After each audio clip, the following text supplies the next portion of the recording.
రాష్ట్ర వ్యాప్తంగా ఆర్టీఏ సేవలకు అంతరాయం ఏర్పడింది. టెక్నికల్ కారణంగా ఆన్లైన్ సేవలు కొంతసేపు నిలిచిపోయాయి. కూకట్పల్లి ఆర్టీఓ కార్యాలయంలో జనం క్యూలైన్లో వేచి చూశారు. ఆన్లైన్ సేవలు కాసేపు నిలిచిపోవడంతో పబ్లిక్ తీవ్ర ఇబ్బందులు పడ్డారు. టెక్నికల్ ఇష్యూస్ రీస్టోర్ చేసి యథావిధిగా ఆన్లైన్ సేవలను కొనసాగిస్తున్నట్లు తెలిపారు రవాణా శాఖ అధికారులు.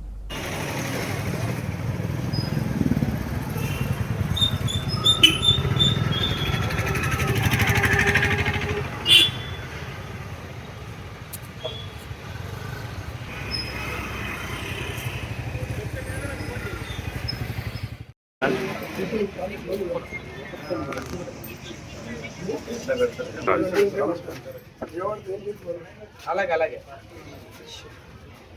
సరే